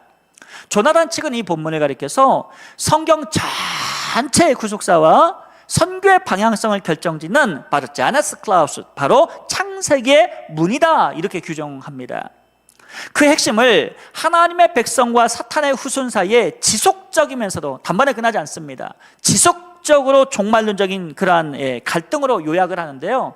마지막 요한계시록에 가서야 이게 궁극적으로 해결될 그런 부분인데, 이러한 적대적 이 모티프는, 동기는요, 창세기 이후에 전 정경을, 전 그러한 성경을 가로지르며 또 역사 속에서 그러한 이 제라, 씨와 그리고 이 킹덤, 왕국의 적대적 갈등 구조를 형성하고 있습니다. 예를 들어서 창세기 4장을 보게 되면 가인과 아벨 사건이 그렇고요, 창세기 11장의 바벨탑 사건이 그렇고요, 이스마엘과 이삭, 그 다음에 에서와 야곱, 사울 왕과 다윗 왕, 유대 지도자와 예수님, 그리고 교회와 세상 등 구속사적인 그 모든 사건들이 바로 씨의 갈등이라는 내러티브를 변주하고 있는 것이죠. 자, 크리스토퍼 라이트는 이를 가리켜서 하나님께서 택하신 백성을 통한 선교적 서사가 항상 어떤 이런 대적의 폭력과 병행하여 전개되는 바로 이중적 궤도다, 더블 트라이스크립이다, 이렇게 이제 분석을 하고 있습니다. 따라서 창세기 3장 15절은 행위 언약을 파기한 인간의 치유와 회복선언만 있는 것이 아니라 오히려 은혜 언약으로서 하나님의 선교를 바로 holy warfare, 영적 거룩한 전쟁의 승리적 차원으로 견인하는 어떤 현장 본문이라고 우리가 이해할 수 있습니다. 이는 전쟁 속에서 택한 백성을 구원하시는 바로 메시아적 구원 사역일 뿐만 아니라 그 사역을 물려받은, 그리스도의 사역을 물려받은 교회의 사역으로서 바로 하나님의 구속적 선교로 우리가 정의할 수 있는 것이죠.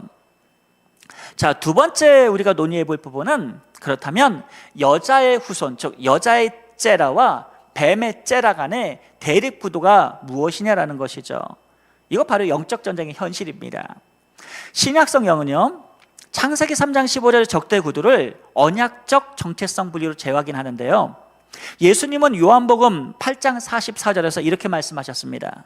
너희는 너희 아비 마귀에게서 났느니라.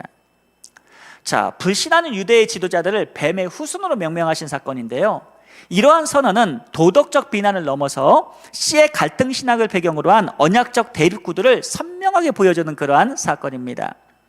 사도 바울 역시도 고린도후서 11장 3절에서 뱀이 하와를 미혹할 것 같이 교회를 속이려는 사탄의 계략을 경고하는데요, 그렇게 함으로써 교회를 여자의 씨라는 공동체로 바울도 규정을 하죠.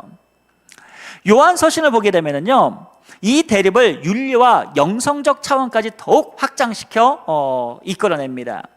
요한일서 3장 8절과 9절을 보게 되면 죄를 짓는 자는 마귀에게 속하나니 마귀는 처음부터 범죄함이라. 하나님께로부터 난 자마다 죄를 짓지 아니하나니 이는 하나님의 씨가 그의 속에 거함이요 그도 범죄하지 못하는 것은 하나님께로부터 났습니다. 이렇게 기록합니다. 자, 그렇게 함으로써 여인의 씨와 이 뱀의 후손이 공동체적으로 서로 대립하는 영적 그러한 경계선이 있음을 명시하고 있는데요, 하워드 마샬은 이 구절을 가리켜서 창세기 3장 15절의 적대가 교회 생활의 실천 윤리를 규정하는 방식이다, 이렇게 평가를 합니다. 또 조나단 측은 씨의 갈등이 극적으로 절정을 이루는 자리를 요한계시록 12장에서 찾고요, 그리고 이 용, 즉 사탄은 메시아 남자아이를 삼키지 못하게 되자 뭐라고 말합니까? 성경은 아까 말씀드렸던 것처럼 토, 로이폰, 투, 스페르마토스 아우테스, 즉 그 여자의 남은 씨라고 했는데요. 다시 말해서 하나님의 계명을 지키며 예수님의 그 증거를 지닌 자들, 요한계시록 12장 17절에 나타난 톨로이폰 투 스페르마토스 아우테스, 바로 그 여자의 남은 씨들이다. 즉 그리스도의 남은 그러한 자손들, 후손들이다. 이것이 바로 교회라고 말합니다. 이 교회가 영적 전쟁을 실천한다. 이렇게 요한계시록은 기록하고 있습니다. 이 장면은 창세기 3장 15절의 약속이 종말론적이자 선교적으로 실제 역사 속에서 구현되는 결정적 본문으로 이해가 되는데요. 그런 점에서 교회는 단순히 그리스도의 승리를 증언하는 기관일 뿐만 아니라 씨의 갈등 구조 속에서 실제 역사적으로 실현되는 이 영적 공동체이고, 그리고 하나님의 선교에 참여하는 바로 그리스도의 후손, 씨의 후손임을 명백하게 증거한다라고 볼 수가 있을 것입니다. 자, 그렇다면요, 교회란 바로 영적 전쟁을 치르는 그러한 째라 공동체다. 그리스도의 그러한 후손의 공동체다. 택한 백성이다. 이렇게 우리가 이해할 수 있는데요. 자, 구속사 전체를 관통하는 그러한 씨의 갈등의 서사는 바로 교회론과 선교신학의 결정적 함의를 제공합니다. 다시 말해서 교회는 단순히 예배하고 교육하고 교제하는 장으로만 우리가 좁혀서 국한시켜서 이해하는 것이 아니라, 오히려 교회는 하나님의 구속적 선교에 능동적으로 참여를 하면서 뱀의 후손과 영적 전쟁을 치르는 바로 프론트라인 커뮤니티, 전선 공동체이다라고 우리가 규정할 수 있는 것이죠. 사도 바울은 고린도후서 10장 3절과 5절에서 선교적 사명을 영적 전쟁으로 비유합니다. 그러면서 복음을 우리의 싸우는 무기는 육신에 속한 것이 아니요 오직 어떠한 견고한 진도 무너뜨리는 하나님의 능력이다, 이렇게 강조합니다. 이 점에서 선교는 복음을 단순히 전달하는 것으로 행동하는 것이 아니라 창세기 3장 15절에 이미 선포된 여자와 뱀의 째라 간의 이 우주적 적대에 실질적으로 참여하는 그러한 하나님의 택한 백성이 교회다. 그리고 그 복음을 증거하는 것이 영적 전쟁을 치르는 공동체가 교회다라고 말씀하는 것입니다. 선교적 공동교회론의 대표적 연구자인 그런 마이클 고인이라는 학자가 있습니다. 요즘 한국 교계에서도 많은 목회자들이 고인의 책을 읽고 있는데요. 그분은 교회를 그리스도의 몸이자 씨의 공동체, 이렇게 명명하면서 The Missional Seed People이라는 표현을 쓰고 있는데요. 교회의 본질을 세상 안에서 하나님의 통치를 선포하고 그리고 실현하는 선교적 존재로 정의합니다. 이러한 정의는 이 째라의 신학의 이 이중적 초점, 즉 개인의 메시아적 사역과 신앙 공동체인 교회의 사역을 동시에 더블로 이중적으로 적용함으로써 교회를 하나님의 구속사적 계획 가운데에 메시아의 사역을 수행하는 공동체로 위치시키죠. 자, 오늘날 선교 지향은요 결코 중립적이지 않습니다.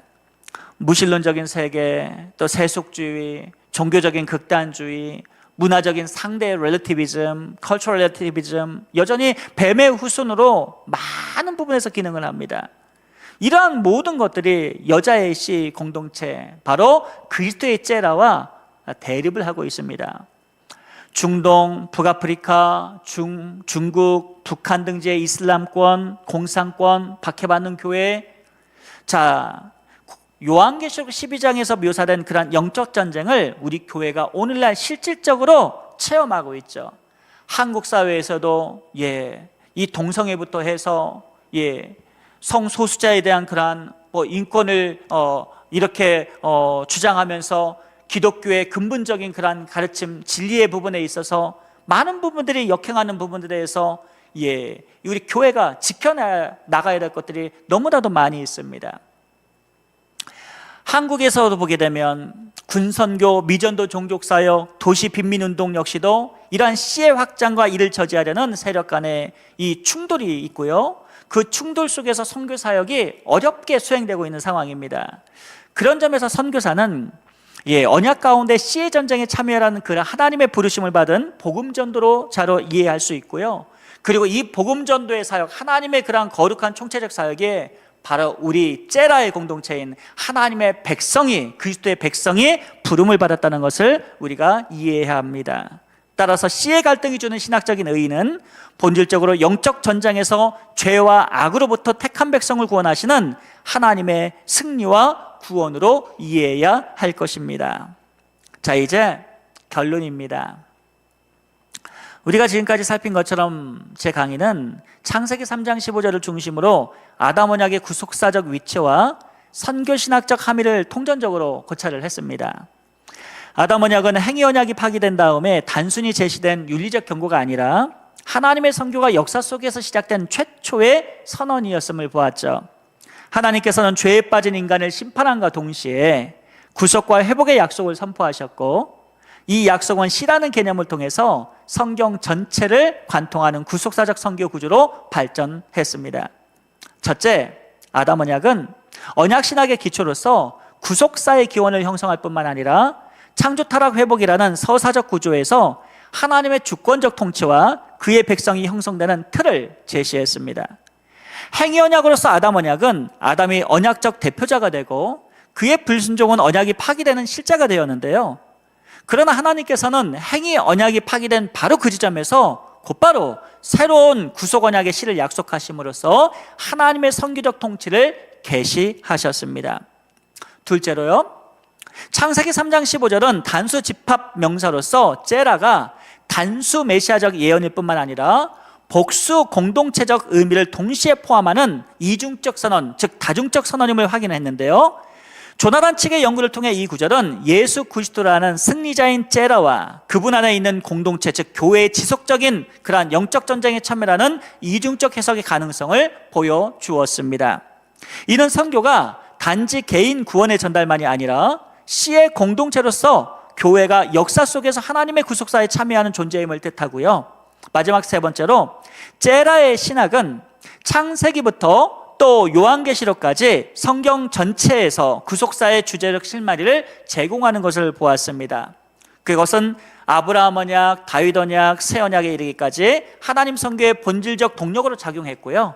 이러한 째라는 그리스도 안에서 성취되었고 그분을 중심으로 형성된 교회는 언약의 계승자가 되고 복의 통로가 되고, 즉 이 선교적 씨의 공동체로 기능함을 우리는 확인했습니다. 그러니까 창세기 3장 15절에 이러한 적대적 선언은 오늘날 선교의 영적 현실을 그대로 반영하고 있는 것을 우리가 볼 수가 있는데요. 그런 점에서 교회는 단순히 복음을 전하는 집단이 아니라 사탄의 세력과 실존적 대결을 벌이는 씨의 공동체로서 하나님의 구속사에 참여하는 영적인 전투 공동체임을 우리는 살폈습니다. 이러한 영적 전쟁의 전선은 북한의 지하교회, 무슬림권의 순교자들, 그리고 서구의 세속주의 등 이 교회의 여러 부분에 이르기까지, 교회 공동체에 이르기까지, 심지어는요 여전히 오늘날에도 유효하게 작용하고 있는 것을 우리는 살폈습니다. 결론적으로요, 아담 언약은 선교신학의 서론이고요, 창세기 3장 15절은 복음과 선교의 씨앗의 어떤 그러한 시작이자 더 정확하게는 복음과 선교의 핵이라고 해도 과언이 아닐 것입니다. 째라는 하나님의 언약을 계승하고 하나님의 나라를 세상 가운데 확장할 하나님 백성으로 이해되어야 하는 것이죠. 하나님께서는 인간의 전적 타락 이후에도 째라의 언약대로 구속사적인 그러한 내러티브, 그 서사를 시작하셨고, 홍수 심판 후에도 보존 언약으로서 노아 언약을 통해 선교적 무대를 계속해서 지속해 나가셨습니다. 따라서 교회는 바로 이러한 씨의 신학을 통해서 하나님 백성으로서의 정체성을 깨달을 때 선교적 공동체로서 그 본질적 사명을 온전히 감당할 수 있을 것입니다. 제 오늘 강의는 여기까지 마치도록 하겠습니다. 감사합니다. 기도하겠습니다. 하나님 감사합니다. 오늘 하나님의 구속적 그런 선교와 언약, 아담 언약의 관계에 관하여서 우리가 진리를 깨닫게 하여 주시고, 이 교회가 하나님의 택한 백성으로서 얼마나 소중한 그러한 존재이고 얼마나 위대한, 얼마나 형용할 수 없는 그러한 거룩한 사명을 받았는지를 깨닫게 해주시니 감사드립니다. 째라가 그리스도이시면서 그리스도에 속한 하나님의 백성임을 저희가 깨달았사오니 항상 예수 그리스도의 이름으로 복음을 증거하고 그 이름을 증거하며 하나님의 구원을 꿈꾸는 우리 복된 교회, 주의 백성 째라가 다 되게 하여 주옵소서. 감사드리며 예수님의 이름으로 기도하옵나이다. 아멘. 네, 우리 배춘석 교수님 정말 감사합니다. 오늘 하나님의 구속사적 선교와 아담 언약이라는 제목으로 조금 빠르게 말씀하셨고 굉장히 많은 내용들을 우리에게 정말 열정을 다해서 쏟아 주셨습니다. 이게 한 학기 내내 강의할 내용을 한 시간에 하신 것 같아요. 신학을 공부했고 특별히 선교학을 공부하신 분들에게는 굉장히 중요한 정보가 많았고 또 굉장히 흥미도 있었을 것이라 생각이 드는데요. 근데 이제 전공이 아닌 분들, 특별히 우리 일반 성도분들은 좀 잘 모르는 용어들이 많이 등장했다 이런 느낌이 들 텐데 아마 한 시간 좀 늦게 강의 들으면서 아마 수백 번 들은 단어 하나가 떠오르죠. 째라. 도대체 째라 뭐지? 이런데 째라는요 히브리어 단어에서 씨, 이 땅에서 있는 씨앗 있죠. 씨라는 뜻으로서 제라인데 이 제라가 우리 한글 성경 번역에는 후손이라고 번역이 되어 있는데 바로 이 제라에 대한 주제로 모든 성경을 푸는 제라 모티프를 이야기를 해 주셨습니다. 저는 이 강의를 다 쭉 들으면서 어떤 생각이 드냐면 제목을 좀 바꾸면 좋겠다. 아담 언약과 하나님의 구속사적 선교 이렇게 순서를 바꾸면 좋겠다 이런 생각을 좀 해봤는데 그렇게 생각하는 이유는 그렇게 생각하면 오늘 강의가 좀 이해되기가 쉬워요. 하나님이 아담과 맺은 언약이 뭔가를 설명을 하면서 그것이 결국에는 하나님이 구속적 선교에 직결된다는 말씀을 해 주셨기 때문입니다. 먼저 우리 배 교수님께서 제일 먼저 오늘날의 선교적 상황에 이 상황을 한마디로 요약하면 미시오 데이, 하나님의 선교라는 이 특별히 WCC를 중심으로 한 이 개념에서 생겨난 여러 선교적인 부작용, 문화만 전하고 사회적 책임만 강조하고 복음은 안전해도 그게 선교라고 주장하는 이런 보편적 구원론에서 통전적 선교가 요구된다라고 말씀했죠. 통전적 선교는 복잡하게 설명할 수 있지만 간단하게 말하면 복음 전도와 사회적 책임이 동시에 필요하고 통합적으로 실천해야 된다라는 개념을 통전적 선교라고 합니다. 총체적 선교하고 한국말로는 비슷하게 들릴 수 있는데 다른 개념입니다. 총체적 선교가 아니라 통전적 선교가 요구된다라고 말씀하셨고요. 오늘 원복음이라고 우리가 일반적으로 알고 있는 창세기 3장 15절의 말씀, 이거 한 구절을 가지고 전체를 풀어주셨는데요. 먼저 창세기 1장, 2장, 3장에 있는 아담 언약, 물론 성경에 아담 언약이라는 단어는 등장하지 않지만 이 개념을 볼 때 하나님과 아담 사이에 맺은 언약이고, 호세아 6장 7절에 보니까 그들은 아담처럼 언약을 어기고 라는 말씀을 볼 때 하나님과 아담 사이 언약을 맺었다는 것이 확실하지 않느냐. 그리고 창세기 1장, 2장, 3장에 나오는 이 하나님과 아담 사이의 언약이 고대 근동 사회에서 맺었던 종주국과 종속국 사이에 그 서약을 했던 우리 히타이트 조약 이런 문서에서 발견되는 이런 내용과 구조가 거의 같다. 고대 근동 이 조약을 보면요, 거기에 언약의 당사자가 나오고 언약의 서문이 나오고, 그러니까 서문은 종주국과 종속국 사이가 관계가 어떠한지를 설명하는 서문이 나오고, 그리고 언약의 조건 조항이 나오고, 그것을 지켰을 때의 축복과 어겼을 때의 심판 혹은 저주에 대한 이야기 나오고, 마지막에 언약의 표징이 나오잖아요. 근데 하나님과 아담 사이의 언약, 물론 그 이후에 노아 언약, 모세 언약, 다윗 언약도 다 공이 그러한데, 언약을 어기면 심판, 죽는다거든요. 동물을 쪼개놓고 네가 언약을 어기면 너도 이렇게 쪼개져 라고 하는 것인데, 그렇게 언약을 맺었다면 언약을 깨뜨리면 심판받아 죽는 것이 당연한데 안 죽었거든요. 어떻게?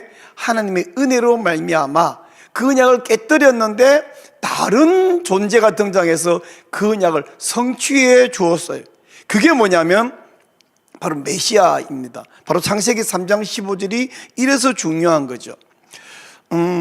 이 창세기 3장 15절에 나온 이 아담 언약의 그 깨뜨린 것에 대한 심판과 동시에 복음을 주시는 이것이 이 속에 들어있는 네 후손이라고 말한 이 제라, 시라는 말이 아브라함 언약에도 등장하고 다윗 언약에 등장하고 이것이 결국 신약에서 예수 그리스도로 말미암아 완성이 되었거든요. 그런 면에서 이 행위하면 살려줄게라는 이 행위 언약은 결국에는 은혜를 베푸시는 은혜 언약으로 완성되었다라고 말씀하십니다.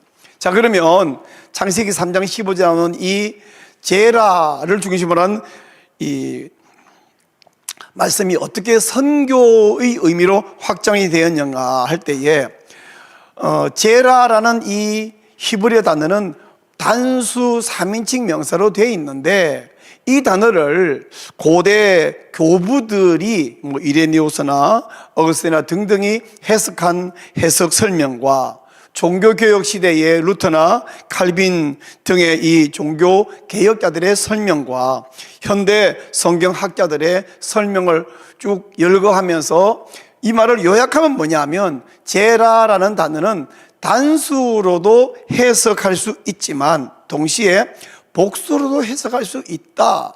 통합적으로 해석이 가능하다.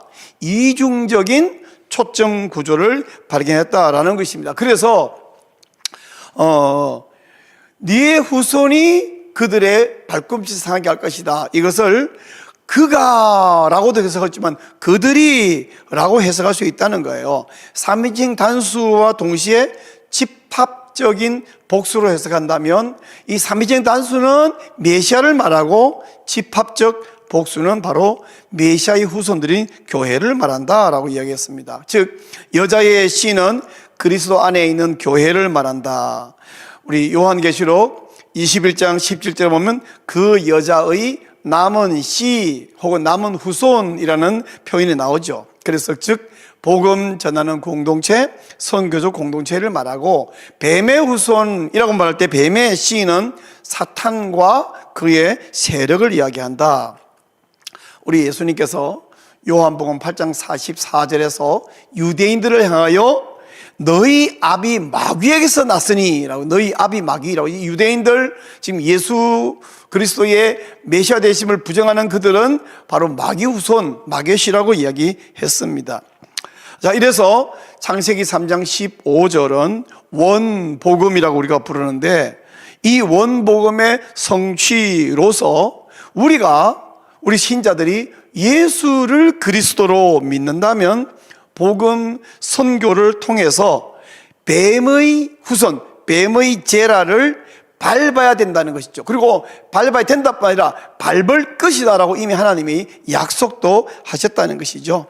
그래서 오늘 우리 배춘석 교수님께서 하나님의 구속사적 선교, 이것을 아담 언약에서 출발해서 특별히 창세기 3장 15절에 있는 제라, 시라는 단어에서 등장해가지고요. 결국 창세기 1장, 2장, 3장에 있는 아담 언약부터 요한계시록 마지막에 가서 21장에 나와 있는 여자의 남은 후손까지 가서 결국 신자는 여자의 후손이고 그리스도의 후손이고 그래서 복음 전도로 마귀의 세력을 정복해야 되고 하게 될 것이라는 그런 약속이 창세기 3장 15절부터 있다라는 말씀입니다. 이 좀 전문적 강의를 마무리 지으시면서 우리 교수님께서 오늘날 복음 전도의 상황이 평화적이거나 중립적이지 않다고 말씀하시면서 곳곳에서 이 시의 확장을 위한 충돌이 일어나고 있다. 대표적인 예로서 북한 같은 또 중국 공산주의 같은 이런 공산주의 세력의 대표적인 예이고요. 또 하나는 이슬람 점령하고 있는 세력들, 그리고 아무도 점령하지 않았는데 스스로 점령당한 거 있죠? 서구의 세속주의라고 말씀해 주셨는데, 우리나라는 그럼 뭐냐? 우리나라는 이 서구의 세속주의에 가장 가깝다고 저는 생각을 합니다. 공산주의 세력과 이슬람 세력과 이 세속주의 세력인데요. 이 세 가지 세력이 오늘날 이 프로테스탄티즘, 우리 성경적 가치관과 충돌이 일어나고 있거든요. 그래서 이것을 우리가 평화적으로 바라보면 안 되고, 전쟁이 일어나고 있다, 지금 우리는 그 전쟁의 한가운데 용사로서 있다 하는 사실을 알면, 창세기 3장 15절은 하와에게 한 말일 뿐 아니라 예수 그리스도에게 한 말일 뿐 아니라 예수 그리스도의 후손이 우리 교회에게, 신자에게 하고 있다. 교회라고 하는 존재는 실체가 없죠. 우리 신자 한 사람 한 사람 한 사람이 바로 교회라면, 이 명령은 내게 하는 명령이고 내게 주시는 약속이다. 이 약속을 붙들고 우리 나가 있는 해외 선교 현장 물론이고, 지금 내가 처해 있는 이 생활 공간에서 물론이고, 뱀의 후손과의 이 씨 확장을 위한 전투를 하고 있다, 이런 것을 자각하고 이를 위해 기도하고 헌신해서 씨의 확장에서 승리를, 주님이 약속하신 승리를 우리가 이루는 것이 마땅하다, 이렇게 생각이 듭니다. 이런 귀한 내용을 굉장히 전문적 학자들의 성함과 그들의 책과 논문들을 언급해 주셨는데, 너무 빨리 강의해서 다 이해되지 못했다면 우리 영상이 있으니까 멈추고 되감고 또 다시 듣고 이렇게 할 수 있으니 참 좋습니다. 오늘 우리가 이 귀한 강의를 들었으니 정말 기도가 필요합니다. 하나님께서 너희들은 가만히 있어 내가 다 해줄게 라고 말씀하신 적이 없고, 내가 할게 근데 네가 해라, 이것이 우리 하나님의 약속이고 명령이거든요. 이로해서 우리가 이 시간 좀 함께 좀 기도하기를 원하고요, 헌신하기를 원합니다. 우리 하나님, 선교적 현장에서 벌어지고 있는 시의 확장의 전투와 충돌, 이 부분에서 너무나 많은 사람들이 내게 강건한 평화 넘친다고, 평화롭다고, 중립이라고 생각하고 있지만 사실은 치열한 전쟁이 벌어지고 있습니다. 이 전쟁을 자각하고 이 전쟁에 헌신하고 이 전쟁에 승리하게 하시고, 특별히 세속주의가 공격하고 이 성경의 권위를 허물고 있고, 때로는 자기의 신비적 체험을 성경 권위로 올리고 있는 이 모든 것을 이겨내게 하시고, 오늘날 이 선교 현장에서 총체적 선교, 미지오 데이가 이 선교 현장, 선교 신학을 다 허물고 있는 것을 물리치고 이겨내고, 또 여기에 속고 있는 신학자들이, 선교학자들이, 선교사들이 회개하고 돌아오게 하시고, 우리나라의 목사님들 중에서 깨어나지 못한 분들이 이것을 깨어나게 하시고, 성도들을 깨어나게 하시고, 선교에 헌신하여 승리할 수 있도록 원색적인 복음, 십자가 복음, 부활의 복음을 전할 수 있는 그런 한국교회가 되고, 우리로 말미암아 온 세계 교회가 그렇게 될 수 있도록 우리 한번 주님 이름을 크게 부르고 간절히 기도하기를 원합니다. 주여, 하나님 아버지, 우리에게 오늘도 귀한 교훈을 허락하여 주셔서 감사합니다. 자각하게 해 주셔서 감사합니다. 하나님, 우리가 사망의 잠을 자다가 이제 깨어나게 도와 주시옵소서. 하나님, 주께서 창세기 3장 15절 아담과 하와가 언약을 깨뜨린 그 순간부터 원복음을 전해주셨고, 너의 시라고 말씀하실 때에 여자의 우선, 예수 그리스도의 우선, 예수 그리스도를 말미암아 성취한 이 복음이 오늘 교회를 통하여 하나님의 시를 확장하고 이제 하나님의 승리를 그들하고 말씀하시고 약속하셨사온데, 하나님, 우리가 어느새 평화가 왔고 중립이 왔다고 오해하며 착각하며 복음 전도보다는 세상을 향하여 빵만 주면 된다고 하는 총체적 선교, 심지어 미지오 데이라고 하는 하나님이 보편적 구원 안에 속고 있어 왔습니다. 너무나 많은 선교사도, 선교학자도, 목사도, 성도도 이 거짓말에 속고 있으며 어느새 세속주의에 물들어 버렸고, 하나님의 더구나 이 북한과 중국 공산주의와 하나님의 온 세상 점령이 나고 있는 이슬람의 세력에 대하여 방심하고 있었음을 고백하오며, 주여 이제 이겨내게 하시고 이기기 위하여 강성하게 하여 주시고 이로써 싸우게 하여 주시옵소서. 선교 현장에서 이런 일이 벌어지며 신학교에서, 교수들에게서, 신학생들에게서, 목사님들에게서, 하나님 교회마다 있는 모든 성도들에게 우리에게서 이런 승리가 있도록 은혜를 베풀어 주시옵소서. 하나님, 성경권위 수업 운동협회에 복을 내려주시고 하나님 계속해서 좋은 교수들을 세우셔서 이런 승리의 메시지와 복음을 전할 수 있는 일을 허락하여 주옵소서.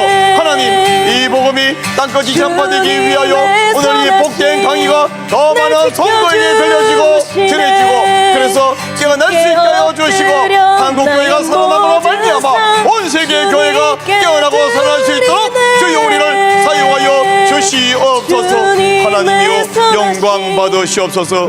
주 예수 그리스도의 나라가 영원히 임재하고 통치하시기를 간절히 소원하고 기도하며 우리 주 예수 그리스도 이름으로 기도드리옵나이다. 아멘. 여러분 감사합니다. 오늘 우리 배천수 교수님 귀한 강의 해 주셨고요. 이제 몇 가지 중요한 광고를 좀 전해드리도록 하겠습니다. 오늘 강의 들었는데 여러분이 조금은 좀 빠르기도 하고 약간 전문적 이해 안 된 단어들이 좀 지나가겠지만 전체는 다 이해되셨지 않습니까?